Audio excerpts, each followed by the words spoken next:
learned in 2024. And 2024 was definitely a big year for me, definitely a hard year. This year I became a mother at the beginning of it on January 26th, and I learned a lot. This year was definitely a lot for learning. I also became a single mother at 7 months. Had to move into a new apartment, learn how to live life for myself. I was in a relationship for 3 years. So I kind of had to do some self-learning, self-growth to one, be the best person I can be for myself, but also be the best person I can be for my son. And there was just a lot of takeaways from 2024, and I don't want to be the person gatekeeping. So I'm going to let you in on what I learned, so maybe it can help you out. And I am getting over a little cough, so I apologize if I'm coughing in this video. I got my little cup of coffee. But let's just dive into this video. So the very first thing that I have learned in 2024 is setting boundaries, not allowing things that you don't deserve. Lesson number 2, when the timing's right, the Lord will let it happen. Sometimes we can pray for a blessing, but it's just not the right time. And I think God has really taught me a lot about the right timing and when things are right and when it will happen. And I really do trust God's timing, and His timing's right timing. And this is a bonus because this wasn't what I wrote down. But God will not let you fail. You might be going through a situation that is hard, but He always sets you up for success. God gave me my son for a reason. He knew that I needed him. He prepared me to become a single mother, to live life on my own, to move into a new apartment. And He just keeps preparing me and preparing me. Number 3 is you need to give yourself more credit. The thing is you're probably doing way better than you think you are. And you just don't know how to give yourself credit. And that is something I definitely struggle with. You're doing good and you're doing amazing. 4, slow down. In life, you just gotta slow down, because one thing with becoming a mother is time is just ticking, ticking, ticking, ticking, ticking.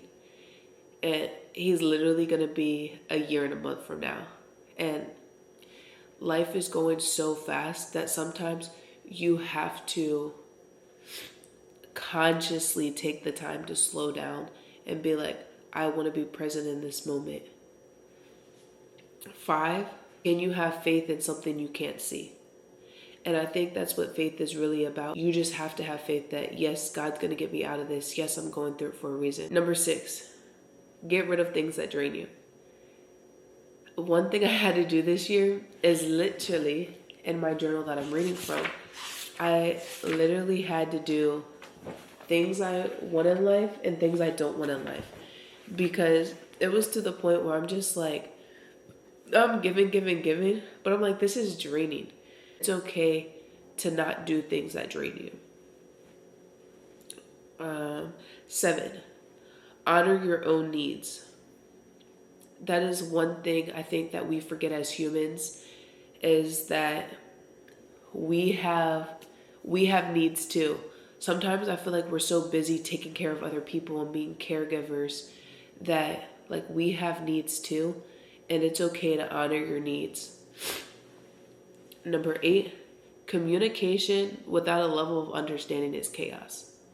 It's like talking to a deaf person and expecting them to understand what you're saying when their eyes are closed.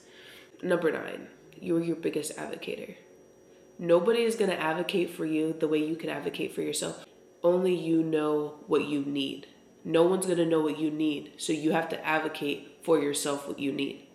And then a little bonus with that is you need to give someone the chance to help you. You can't assume that their life is too busy or that they don't want to help you. You have to be willing to allow them to do it for you. Number 10, you're your worst enemy. So we are our biggest critic, and sometimes we don't give ourselves enough credit. Number 11, perfectionism can lead to self-sabotage. First of all, as Hannah Montana said, nobody's perfect. I think that's something we really need to understand, because sometimes when something doesn't feel obtainable, you're like, oh, I can't do it exactly the way I set out to do it. You can end up self-sabotaging yourself because you don't even allow yourself to try, because you're so caught up in it has to be perfect. Number 12, you have certain people in your life for certain things. I think that's one thing I definitely learned, and I learned it actually quite recently, like a few days ago. But there's certain people that you have for like certain things. I have three friends where I'm at right now. And each of those friends, I talk to them about something completely different. Sometimes you have people just to hang out and sleep. Sometimes you have people just to hang out so you could be on your phones because you just need someone around. Sometimes you have people to hang out and you're actually going out and doing stuff. It's okay to have people for certain things and to help you with certain things in life. Number 13, focus on the things you can control. Once you start focusing on the things you can control, it actually like helps you out a lot. And one thing I just recently started incorporating to my lifestyle is the 5-minute journal. And you have to say 3 things that can help you have a good day. And the thing, like, it teaches you, do things you can control. There's a lot of things we can't control, but we do also have control over a lot of things. So once you focus on the things you can control, it can definitely switch your perspective of being like less negative and more positive. Number 14, happiness is an acceptance and contentment. One thing I think I've struggled with is defining my own definition of happiness. And it's very subjective, people to people, because everyone has their own thing. But I deep down think that happiness is accepting where you are and being content. Not saying that you have to stay where you are, but if you can accept your situation for what it is, the bad, the good, the ugly, then I feel like you can find gratitude and happiness and solitude in the situation you're in. Number 15, success doesn't have to be unattainable. I think for me, and the way I've been living my life is every time I've tried to strive for success, it's always like the bar set here, but then it's set here and set here and set here and set here and set here. And it's like success is not a linear line going straight up. You determine your own success. Number 16, you set your own standards. In no way do you ever have to compromise your standards for somebody else, because you set your own standards. And once you know what you want and what you don't want in life, it really helps you to stick to your standards. And going back to what I showed you before is if you're having a hard time with sticking to your standards, try writing it down. Number 17, a man will let you know how he feels by his actions. Actions speak louder than words. So you keep saying you're sorry, you keep saying you're going to change, but at the end of the day, you keep doing things that you know that hurt me. And it's like, you'll know when someone's pulling away or doesn't really want to be with you anymore by their actions. Number 18, you can't pour into someone else if you're not pouring into yourself. You have to love yourself before you can love someone else. You need to have enough in your cup. So because if you don't have enough for yourself, you can't give to others. And that goes back to not allowing things to drain you. You really got to learn to pour into yourself. Number 19, being a mother has taught me the power of love. That is one thing I learned in 2024 is the power of loving someone else, the responsibility of taking care of someone else, being able to watch someone else grow and learn life lessons from me, and really being able to take on the role of motherhood and just learning love. Like, my son depends on me for his basic needs, and I'm responsible for him. Number 20, it's okay to leave a situation you're not growing in. Friendships must make one another better.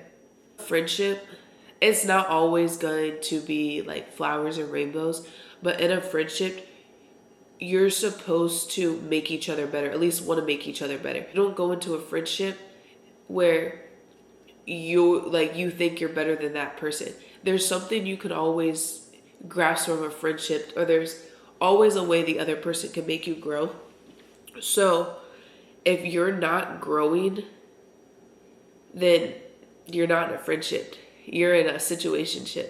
Number 21, you can't have a healthy relationship without trust. Trust is a very big thing in a relationship. Trust is going to look different in different relationships. If you can't trust the person that you're having a relationship with, then it's not going to be healthy, because a lot of the way we act is built on the way we trust. 22, healing is not going to look aesthetic. With the culture we're in today on Instagram, YouTube, and we just get caught up in like watching all these people like live their life, and not everyone's going to tell you about the bad and the ugly. And it's okay that it's not aesthetic. Like, some days you're going to feel fine and you're like, I got this. And other days you're going to be crying and like snot boogers coming out your nose. Like, it's okay to be honest about your healing not being aesthetic. I started counseling, is one thing I learned, that it's okay to let people know, like, hey, I am doing this, but it's exhausting. Like, I'm exhausted. Because that goes back to us setting our own standards. I have this standard that I uphold myself to. So when people look at me, they're like, oh, she has her shit together. But it's like, I don't. And that's okay. And it's okay that it's not aesthetic, that it's not pretty. 23, expectations lead to disappointment. There's certain things you can put expectations in, but there's certain things that you should not put expectations in. You should not put expectations into people.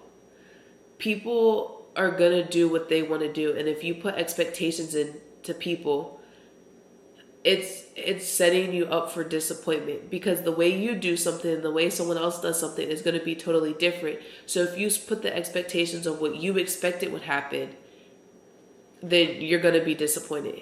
Things that you can put expectations in is like, you're in school and you're learning about history. I expect to learn more about history.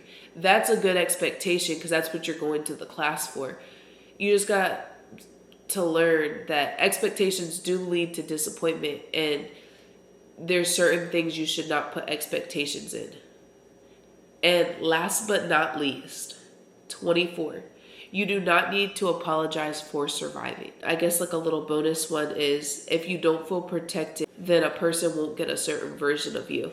And I think that goes back to, you have people in your life for certain things, because the way you act around other people is the way you feel you can, but it's because there's a certain level of protection that you feel comfortable with being able to expose yourself a little bit more with them.